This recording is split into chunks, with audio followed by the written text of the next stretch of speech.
आगे बढ़ाना है, ये मुख्यमंत्री पुष्कर सिंह धामी ने कहा है और ये पर्व हमें परंपराओं से जोड़ने का संदेश देता है। समस्त प्रदेशवासियों को हमारी समृद्ध संस्कृति के प्रतीक लोक पर्व इगास बघवाल यानी कि बूढ़ी दिवाली की हार्दिक बधाई और शुभकामनाएं। उत्तराखंड की सांस्कृतिक पहचान को संजोए रखने वाला ये पर्व हमें अपनी जड़ों और परंपराओं से जोड़ने का संदेश देता है।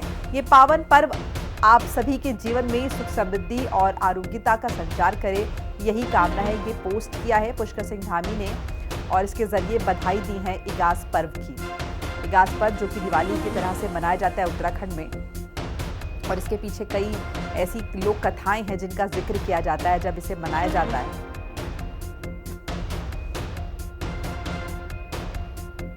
ये दिवाली के त्योहार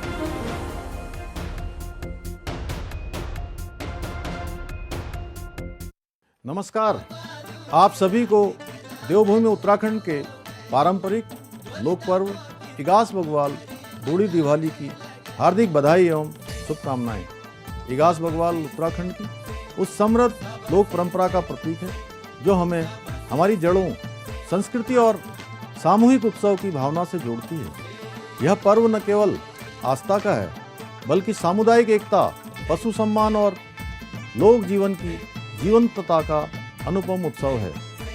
मुझे गर्व है कि आज हमारी सरकार के प्रयासों और देवतुल्य जनता के असीम आशीर्वाद एवं सहयोग से लोक पर्व इगास बघवाल को राष्ट्रीय और अंतर्राष्ट्रीय स्तर पर पहचान मिल रही है।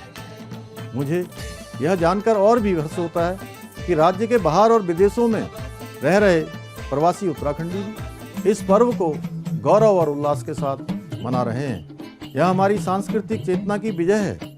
राज्य सरकार उत्तराखंड की सांस्कृतिक धरोहर, परंपराओं और लोक पर्वों के संरक्षण और संवर्धन के लिए पूर्ण रूप से संकल्पबद्ध है। मुझे आशा है कि हमारी युवा पीढ़ी इस अमूल्य विरासत को संजोए रखेगी। हमारे युवा भी इस अमूल्य विरासत को समझें, अपनाएं और इसे आने वाली पीढ़ियों तक पहुंचाएं। इगास केवल एक पर्व नहीं है बल्कि यह देवभूमि की आत्मा, परिश्रम, आस्था और लोक जीवन की पहचान है। आइए इस इगास बघवाल एवं बूढ़ी दिवाली के पावन पर्व पर हम सब संकल्प लें कि हम अपनी संस्कृति और लोक परंपराओं का लगातार अनुसरण करेंगे और अपनी समृद्ध परंपराओं को जीवित रखेंगे। एक बार पुनः आप सभी को इगास बघवाल एवं बूढ़ी दिवाली की हार्दिक बधाई एवं शुभकामनाएं।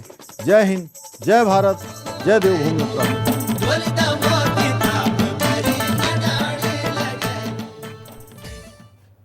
देहरादून में मुख्यमंत्री पुष्कर सिंह धामी आज प्रेस कॉन्फ्रेंस करने वाले हैं। बीजेपी कार्यालय में प्रेस कॉन्फ्रेंस करेंगे सीएम धामी।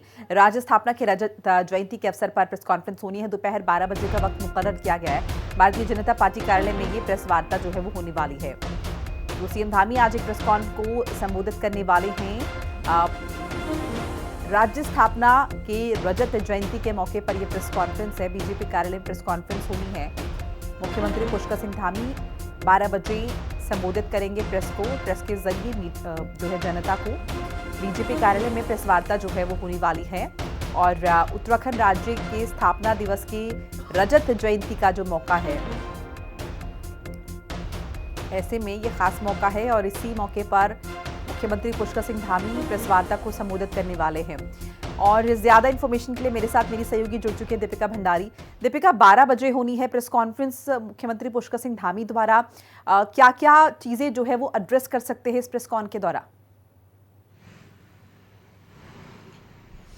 जी बिल्कुल, देखिए मुख्यमंत्री जो है 25 साल उत्तराखंड के जो पूरे होने जा रहे हैं और जिसे सरकार रजत जयंती के रूप में मनाने जा रही है, उसको लेकर के आज सीएम धामी जो है प्रेस कॉन्फ्रेंस करने वाले हैं भाजपा मुख्यालय में। पहले इसका जो समय था वो 12 बजे दिया गया था, लेकिन अभी कुछ ही देर पहले समय में बदलाव किया गया है क्योंकि जो मुख्यमंत्री है वो रुद्रप्रयाग दौरे पर हैं और समय जो है वो 1 बजे कर दिया गया है। इस प्रेस कॉन्फ्रेंस के जरिए जो सरकार है, जो मीडिया के सामने जो मुख्यमंत्री है, वो सरकार के जो काम है इन 25 सालों में क्या क्या काम हुआ है और कांग्रेस की सरकार हो चाहे भाजपा की सरकार हो, किसने कितना विकास किया है, किस जिले में कितना विकास हुआ है, क्या क्या योजनाएं चलाई हैं और किन किन कार्यों का शिलान्यास, लोकार्पण किया है सरकार ने, उसके बारे में विस्तृत चर्चा जो है मुख्यमंत्री करने वाली है मीडिया के सम्मुख। इसी के साथ मुख्यमंत्री विशेष सत्र जो अभी 2 दिन का होने जा रहा है 3 और 4 नवंबर को, जिसको संबोधित करने के लिए राष्ट्रपति यहां पर आ रही हैं, उसको लेकर के भी चर्चा करने वाले हैं मुख्यमंत्री। और इसी के साथ केंद्र सरकार के द्वारा यानी कि प्रधानमंत्री नरेंद्र मोदी के नेतृत्व में उत्तराखंड को क्या क्या सौगातें मिली हैं, केदारनाथ पुनर्निर्माण कार्य किस तरीके से हुआ है, और केंद्र सरकार ने जो जो अनुरोध सरकार के द्वारा किया गया था और उस जो अनुरोध है उसको माना, और जो सीएम धामी ने मांग की थी उसे पूरा किया, चाहे वो कर्णप्रयाग रेलवे लाइन हो ऋषिकेश या फिर अन्य कोई योजनाएं हो, उसको लेकर के मुख्यमंत्री जो है चर्चा करने वाले हैं इस प्रेस कॉन्फ्रेंस के जरिए। साफ तौर पर प्रेस कॉन्फ्रेंस का मकसद है केंद्र और राज्य सरकार के जो भी काम है, जो उपलब्धियां हैं, उसका विस्तृत जानकारी जो है मीडिया के सम्मुख रखना और जनता तक पहुंचाना। दीपिका, यानी कुल मिलाकर अगर समझे तो रिपोर्ट कार्ड जो है वो पूरा रखा जाएगा आम जनता के सामने मुख्यमंत्री पुष्कर सिंह धामी द्वारा। इसके साथ साथ क्या ये भी उम्मीद है कि आने वाले वक्त में क्या विजन रहने वाला है सरकार का, लोगों के लिए क्या क्या काम किए जाएंगे, क्या इस बाबत भी कोई जानकारी रखी जाएगी? जी बिल्कुल, देखिए सभी जानते हैं कि 2027 का चुनाव भी नजदीक है। ऐसे में सरकार जो है पूरी एक्टिव मोड में आ गई है। अभी मुख्यमंत्री जो है बिहार में प्रचार करके लौटे हैं। ऐसे में उत्तराखंड में क्या कुछ रहने वाला है, इस पर सबकी जो निगाहें हैं वो टिकी हुई हैं। और हो सकता है कि इस प्रेस कॉन्फ्रेंस के जरिए सीएम धामी जब केंद्र सरकार का और उत्तराखंड सरकार के कामों का, उपलब्धियों का बखान करेंगे तो साफ तौर पर जो एजेंडा होगा, जो नजर होगी, वो सीधे तौर पर 2027 की विधानसभा चुनाव पर हो रहने वाली है। क्योंकि जो काम हो रहे हैं, सरकार ने जो काम किया है इन 25 सालों में, देखिए कांग्रेस की सरकार भी रही है और भाजपा की सरकार भी रही है। और सीएम धामी बताएंगे कि आखिरकार कांग्रेस में किस चीज की अनदेखी हुई है, कि कौन सी ऐसी सुविधाएं थी जो जनता को नहीं मिल पाई, और कौन सा गांव ऐसा था जिसमें विकास जो है वो नहीं हो पाया था और सरकार ने वहां तक विकास पहुंचाया, पानी, बिजली, सड़क जो भी हो सरकार ने पहुंचाया। तो साफ तौर पर एजेंडा जो है, भले ही वो आज प्रेस कॉन्फ्रेंस सीएम धामी कर रहे हो उपलब्धियों को लेकर 25 साल के उपलक्ष्य में, लेकिन कहीं ना कहीं सीधे तौर पर हम कह सकते हैं कि निशाना जो है वो 2027 के चुनाव को हो सकता है। बहुत बहुत शुक्रिया दीपिका भंडारी आपका तमाम बातचीत जानकारी के लिए। वहीं राज्य स्थापना का रजत जयंती साल है और इगास पर्व से जश्न की शुरुआत है। राष्ट्रपति द्रौपदी मुर्मू 3 नवंबर को करने वाली हैं संबोधन। प्रवासी सम्मेलन में जुटेंगे 300 उत्तराखंडी। 9 नवंबर को देहरादून जाएंगे प्रधानमंत्री नरेंद्र मोदी। तो 9 नवंबर का प्रोग्राम है, प्रधानमंत्री नरेंद्र मोदी का देहरादून जाने वाले हैं। इसके साथ साथ देखिए राष्ट्रपति द्रौपदी मुर्मू 3 नवंबर को संबोधित करने वाली हैं। प्रवासी सम्मेलन में जुटेंगे 300 उत्तराखंडी। बड़ी जानकारी आपके साथ साझा कर रहे हैं। राज्य स्थापना का रजत जयंती साल है ये और इगास पर्व से जश्न की शुरुआत। निश्चित तौर पर ये जश्न जो है दुगना हो जाता है क्योंकि ये मौका ही ऐसे वक्त पर पड़ रहा है। और ऐसे में देखिए राष्ट्रपति द्रौपदी मुर्मू 3 नवंबर को संबोधित भी करने वाली है। प्रवासी सम्मेलन में 300 उत्तराखंडी जुटने वाले हैं और 9 नवंबर को देहरादून जाने वाले हैं प्रधानमंत्री नरेंद्र मोदी। तो पूरा पखवाड़ा जो है वो मनाया जा रहा है और इसके तहत कई सारे जो कार्यक्रम हैं वो आयोजित किए जा रहे हैं। इस बीच आपको ये भी बता दें कि किस तरीके से प्रधानमंत्री नरेंद्र मोदी भी जाने वाले हैं। रजत जयंती वर्ष का ये मौका है उत्तराखंड का और यहाँ पर आज रिपोर्ट कार्ड भी रखते हुए नजर आएंगे मुख्यमंत्री पुष्कर सिंह धामी आम जनता के सामने मीडिया के जरिए और ये बताएंगे कि क्या क्या उपलब्धियां जो हैं अब वो रही हैं सरकार के, क्या क्या काम किए गए इन 25 सालों में, किसका कितना कंट्रीब्यूशन जो है वो रहा है, चाहे कांग्रेस की सरकार रही हो या फिर भारतीय जनता पार्टी की सरकार। तो देखिए राज्य स्थापना का रजत जयंती साल है ये और इगास पर्व से जश्न की शुरुआत है। जैसे कि हमने जिक्र किया 9 नवंबर राज्य स्थापना तक जो है वो कार्यक्रम होंगे। ये कार्यक्रम लगातार एक सीरीज में होते रहेंगे। सभी मंत्री विधायक अपने गांव में इगास का जो पर्व है ये मनाने वाले हैं। मुख्यमंत्री आवास में भी इगास का कार्यक्रम जो है वो होने वाला है। बहुत धूमधाम से ये इगास का कार्यक्रम जो है मनाया जाता है। हिमालयन केंद्र में सांस्कृतिक कार्यक्रम भी आयोजित जो है किए जाएंगे। हिमालयी राज्यों की टीम्स जो हैं वो इसमें शामिल होने वाली हैं। इसके साथ साथ ये भी बताते चले कि इगास पर्व जब मनाया जाएगा तो बड़े पैमाने पर यहाँ पर लोग जो हैं जुटेंगे और 9 नवंबर तक लगातार राज्य स्थापना तक ये जो कार्यक्रम है वो एक के बाद एक आयोजित किए जाते रहेंगे। देखिए सभी मंत्री विधायक जो हैं अपने अपने गांव में इगास का पर्व मनाने वाले हैं। कई लोक कथाएं इसके पीछे जुटी हुई हैं और दिवाली के त्यौहार की तरह इसे मनाया जाता है। बूढ़ी दिवाली भी इसे कहा जाता है उत्तराखंड के लोगों में। और साथ साथ सांस्कृतिक पर्व है बहुत सारी, अगर देखें तो विविधता उत्तराखंड की जो छटा है वो देखने को मिलती है।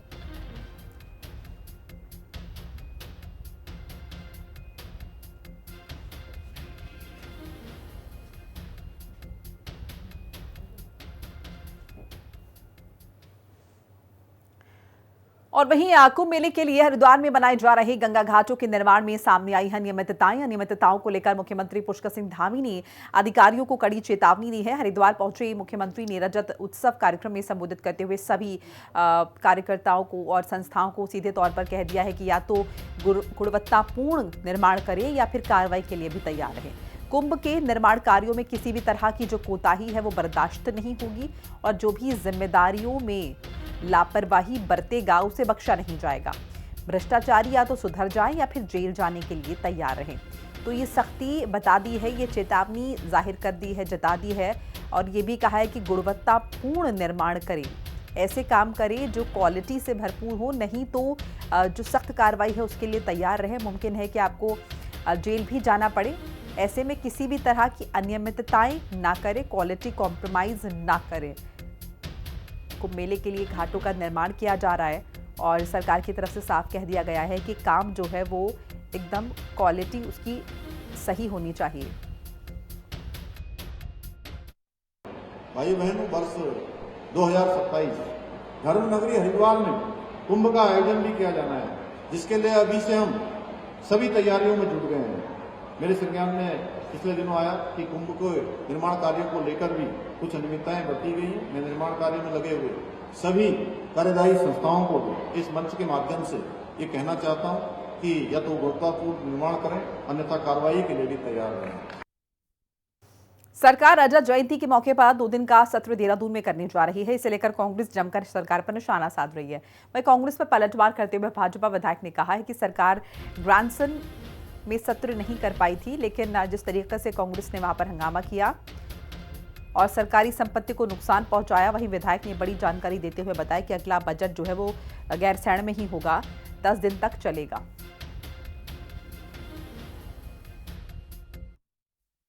मैं कहना चाहूँगा कि कांग्रेस के लोग और कांग्रेस के माननीय विधायकगण जिस तरह से गैरसैंण में अभी सत्र चला था, उसके तहत उन्होंने क्या क्या किया, सरकारी परिसंपत्तियों को नुकसान पहुंचाने का काम किया। और सत्र तो हम लंबा चलाना चाह रहे थे, किंतु जिस तरह से उन्होंने सत्र को नहीं चलने दिया, उत्तराखंड की जनता देख रही थी, तमाम मीडिया उनको देख रही थी, किस तरह की हरकत उन्होंने वहाँ पर की। और मुझे लगता है कि एक खाली एक भ्रम फैलाने की स्थिति कांग्रेस पार्टी कर रही है। पिछले लंबे समय से रिक्त चल रहे कैबिनेट के पदों को लेकर पूर्व मुख्यमंत्री हरीश रावत ने उत्तराखंड सरकार पर कटाक्ष किया है। हरीश रावत ने कहा कि सरकार दिव्यांग सरकार है, पिछले लंबे समय से उनकी दिव्यांगता दिखाई दे रही है। उन्होंने कहा कि इसे अर्धांग सरकार भी कहा जा सकता है। वहीं भाजपा विधायक खजान दास ने कहा कि हरीश रावत इस तरह के मामलों में तड़का मारते रहते हैं, लेकिन भाजपा उन्हें गंभीरता से नहीं लेती है।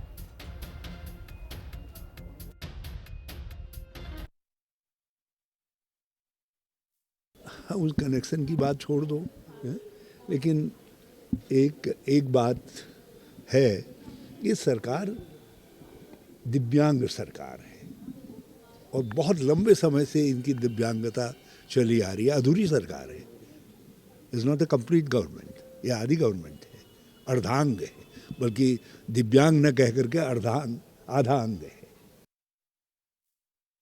देखिए, हरीश रावत जी तो कुछ कहते रहते हैं, अब थोड़ा सा बुढ़ापा भी आ गया और कुछ ना कुछ इस प्रकार की कम से कम सोच छौंका मारने का काम करते हैं।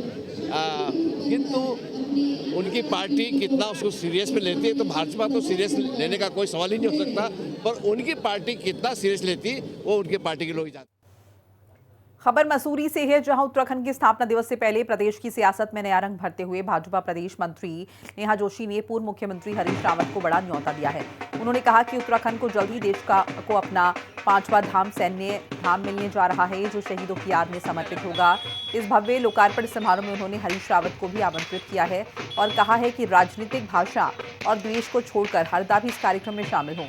नेहा जोशी मसूरी में कार्यक्रम में शिरकत करने पहुंची थी। वहां पर पत्रकारों से बातचीत करते हुए उन्होंने कहा कि प्रधानमंत्री नरेंद्र मोदी और मुख्यमंत्री पुष्कर सिंह धामी के नेतृत्व में उत्तराखंड ने 25 सालों में विकास के कई आयाम छुए हैं।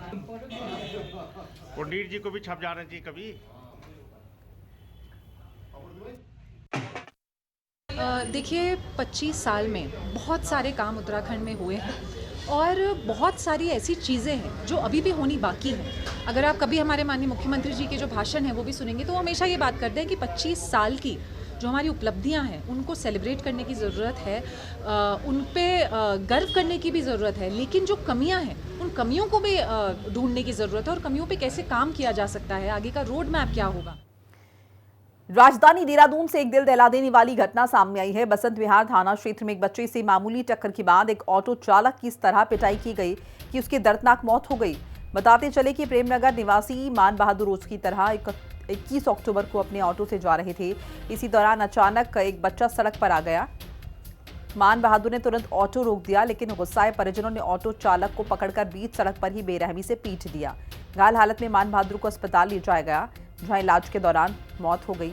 ऑटो के टक्कर की घटना का सीसीटीवी फुटेज सोशल मीडिया पर वायरल हो गया। 21 अक्टूबर को मेरे मामा जी सवारी लेके वसंत विहार जा रहे थे। तो वसंत विहार में ही जैसे आप फुटेज में देख सकते हो, वहाँ पे एक बच्चा खेलते खेलते अचानक मेरे मामा जी की गाड़ी के आगे आ गया। ठीक है, गाड़ी के आगे आया तो अब किसी की भी गाड़ी होगी तो मतलब स्पीड में है थोड़ी सी गाड़ी, अब चलती हुई गाड़ी है, एकदम कोई आएगा तो ब्रेक लगाने में थोड़ी लेट हो जाती है। ठीक है, तो फिर भी उन्होंने ब्रेक लगाया और बच्चा उठ के अपने आप फुटेज में देख सकते हो, अपने आप उठ के चला गया। फिर उसके बाद क्या होता है, मेरे मामा जी थोड़ा सा आगे जाके गाड़ी साइड में लगाते हैं। वो उनकी इंसानियत थी कि उन्होंने गाड़ी साइड में लगाई, उनकी गलती नहीं थी। ठीक है, उन्होंने फिर भी बोला कि बच्चे को देखने के लिए उन्होंने गाड़ी साइड में लगाई। वहाँ के लोगों ने, स्थानीय लोगों ने हमें बताया, उन्होंने गाड़ी साइड में लगाई बच्चे को देखने के लिए। पर उनके जो बच्चे का जो परिवार था वो उन पे ऐसे टूट पड़ा जाके कि मतलब मानो उन्होंने क्या ही कर दिया होगा। और बच्चे को आप देख सकते हो कि बच्चे को किसी ने देखा नहीं वहाँ पे कि बच्चे को कितनी चोट लगी है। उन्होंने सीधा समझा कि मामा को मारा जाए, उनका ऑटो तोड़ा जाए। रोका और बच्चे को घसीटते हुए ले गए और बच्चे को हॉस्पिटल ले गए हैं और वो लोग यहाँ आ रखे भाई को लेके। अभी कितने जने आए थे ये भी नहीं मुझे पता, यहाँ आकर मुझे पता चला कि 3 जने आए थे। और फिर भाभी ने बोला कि मेरे पास तो 3 ही हज़ार हैं और ये लोग 10,000 मांग रहे हैं, तो आप मुझे 7,000 अरेंज कर दो। फिर मैंने उनको 7,000 गूगल पे किया। तो मैंने उनसे यही पूछा कि मतलब क्या हुआ, कि उन्होंने बोला कि बच्चे को बहुत चोट आई है। और मैं भी वहाँ अपने घर से जब निकली हूँ तो यही सोचते हुए निकली हूँ कि अरे वो बच्चे को कितनी चोट आई होगी, बेचारा बच्चा, भाई ने गाड़ी क्यों नहीं रोकी होगी। तो ये सब सोचते सोचते मैंने अपने भाई के बारे में एक बार भी नहीं सोचा कि उसको ऐसे मारा भी होगा उन लोगों ने।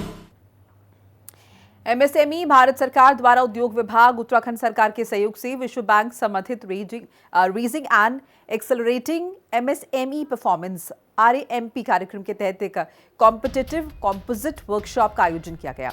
इस कार्यशाला का उद्देश्य उत्तराखंड समेत देश भर में MSME क्षेत्र को मजबूत बनाना और मंत्रालय की विभिन्न योजनाओं के बारे में जानकारी देना था। कार्यक्रम में MSME मंत्रालय भारत सरकार के साथ साथ राज्य सरकार की प्रमुख योजनाएं जैसे MSME चैंपियंस योजना और राष्ट्रीय SC/ST हब योजना पर चर्चा की गई। रजत जयंती के मौके पर उत्तराखंड आ रही राष्ट्रपति द्रौपदी मुर्मू और प्रधानमंत्री नरेंद्र मोदी की सुरक्षा व्यवस्था को लेकर जिला प्रशासन ने कमर कस ली है। जिलाधिकारी सविन बंसल ने बताया कि सुरक्षा व्यवस्था के पुख्ता इंतजाम किए गए हैं। जहां जहां पर कार्यक्रम आयोजित किए जा रहे हैं वहां पर आम नागरिकों की व्यवस्था भी सुनिश्चित की जा रही है। इसके साथ ही VIP मूवमेंट को देखते हुए चेकिंग अभियान भी चलाए जा रहे हैं। बता दें कि राष्ट्रपति द्रौपदी मुर्मू उत्तराखंड में 3 दिवसीय दौरे के लिए 2 नवंबर को पहुंच रही हैं, जहां वो विशेष सत्र में अभिभाषण करेंगी। प्रधानमंत्री नरेंद्र मोदी राज्य स्थापना दिवस पर 9 नवंबर को उत्तराखंड आ रहे हैं।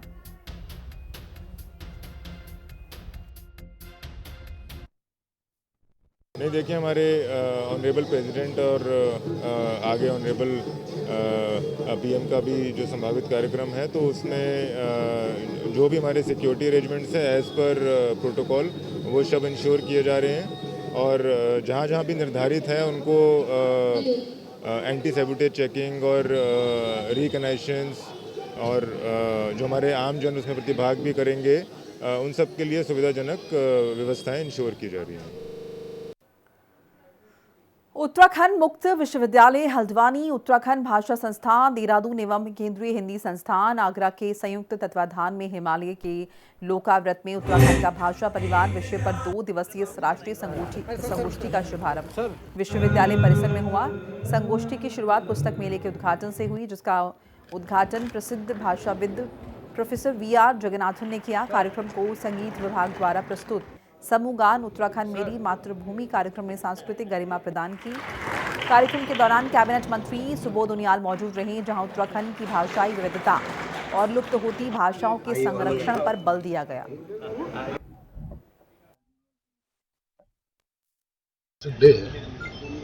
जाने का अवसर मिला, पहले तो बहुत बहुत बधाई है पूरे उत्तराखंड मुक्त विश्वविद्यालय से जुड़े हुए सभी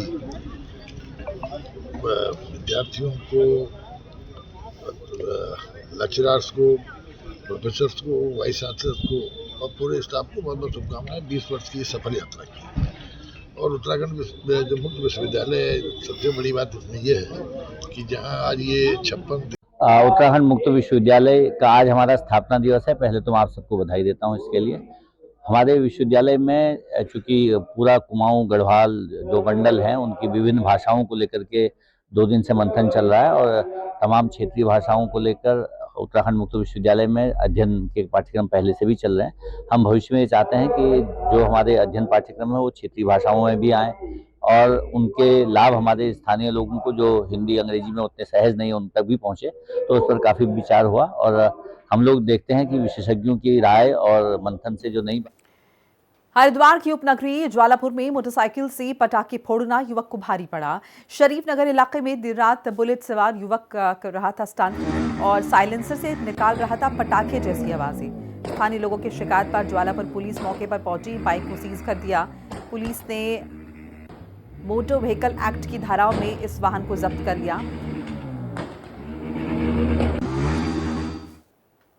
चलिए आगे बढ़ जाते हैं। उत्तरकाशी के विकासखंड भटवाड़ी के तहत हर्षिल थराली क्षेत्र में इन दिनों युवाओं में नई ऊर्जा, उत्साह और जागरूकता की लहर देखने को मिल रही है।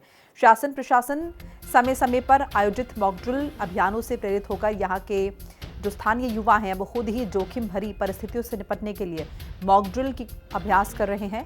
ये जो युवा हैं ये पर्वतीय इलाकों में आपदा प्रबंधन, बचाव कार्यों, पर्वतारोहण और पर्यटक सुरक्षा से जुड़ी तकनीकों का प्रशिक्षण लेकर अपने क्षेत्र को सुरक्षित और आपदा प्रतिरोधी बनाने में योगदान दे रहे हैं।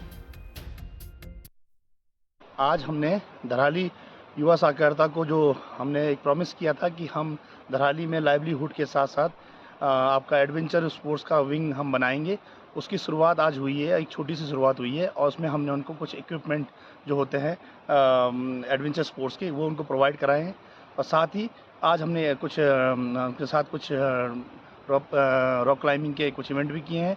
आने वाले टाइम में और इवेंट भी करेंगे और हम इनके लिए और ज़्यादा जो सामान है और रिक्वायरमेंट जो है इनके लिए है वो भी पूरा करेंगे। चलिए आगे बढ़ जाते हैं और अगली खबर का रुख कर लेते हैं, जहां पर ऋषिकेश में गौरा देवी चौक के पास एक बाइक सवार अनियंत्रित होकर ट्रक की चपेट में आ गया। घटना में बाइक सवार की मौके पर ही दर्दनाक मौत हो गई। घटना कैसे हुई इसकी जांच के लिए पुलिस सीसीटीवी कैमरे खंगाल रही है। मृतक की पहचान अनूप ममगई के रूप में हुई है। कोतवाली के वरिष्ठ उप निरीक्षक भारत सिंह रावत ने बताया कि घटना की जांच की जा रही है। पुलिस ने लोगों से वाहन चलाने के दौरान सावधानी बरतने के लिए कहा है। वहीं इस मामले में कांग्रेस नेता राकेश मियां का कहना है कि प्रगति विहार में अनधिकृत रूप से सड़कों पर ट्रकों की अवैध पार्किंग हो रही है।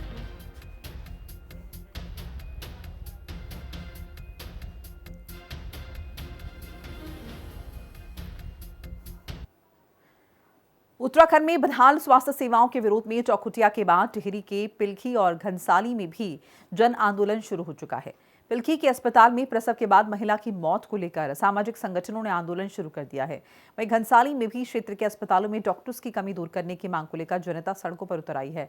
राज्य में लचर स्वास्थ्य सेवा के विरोध में जन आंदोलन को लेकर कांग्रेस ने सरकार पर निशाना साधा है। देवभूमि में बदहाल स्वास्थ्य व्यवस्था पर आक्रोश। पिलखी घनसाली में सड़क पर जनता का विरोध।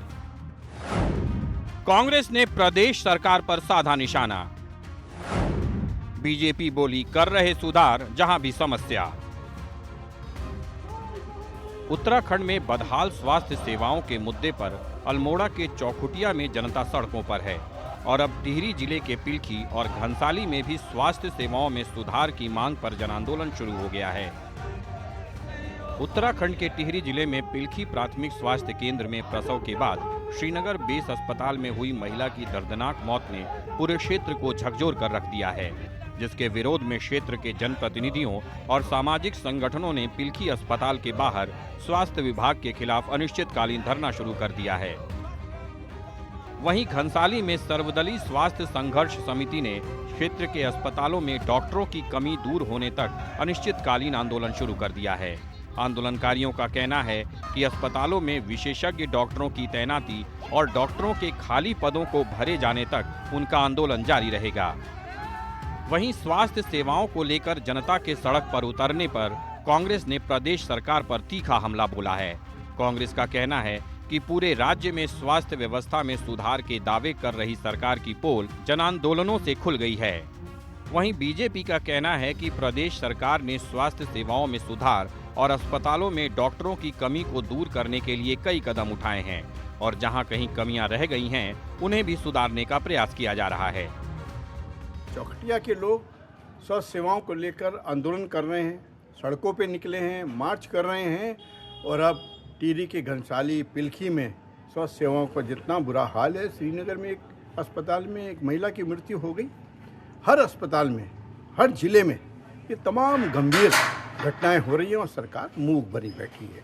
इतने डॉक्टर इस समय स्वास्थ्य विभाग में है, इतने आज से पहले कभी भी नहीं थे। जब उत्तराखंड राज्य बना था तब पूरे प्रदेश में महज एक मेडिकल कॉलेज था। आज 7 मेडिकल कॉलेज पूरे प्रदेश में है। हर साल 700 से अधिक डॉक्टर निकल रहे हैं और लगभग दूर दराज के सभी अस्पतालों में भी डॉक्टर भेजे जा चुके हैं, लेकिन उसके बावजूद भी कतिपय घटनाएं दुर्भाग्यपूर्ण तरीके से घटित होती हैं, तो इसको नियम नहीं अपवाद समझना चाहिए। उत्तराखंड में स्वास्थ्य सेवाओं में सुधार के तमाम दावों के बावजूद अस्पतालों में डॉक्टरों की कमी और जरूरी सुविधाओं के अभाव से जनता के सब्र का बांध टूट रहा है। यही वजह है कि चौखुटिया, पिलखी और घनसाली में लोग सड़कों पर उतर आए हैं। ऐसे में सरकार स्वास्थ्य सेवा में प्रभावी सुधार के लिए कड़े कदम नहीं उठाती तो जन आंदोलन का ये सिलसिला और उग्र होने से रोकना मुश्किल होगा। देहरादून से संवाददाता दीपिका भंडारी और शुभांगी भट्ट के साथ ब्यूरो रिपोर्ट, हिंदी खबर। और फिलहाल वक्त हो चला एक छोटी सी ब्रेक का। खबरें लगातार जारी, आप देखते रहिए हिंदी खबर।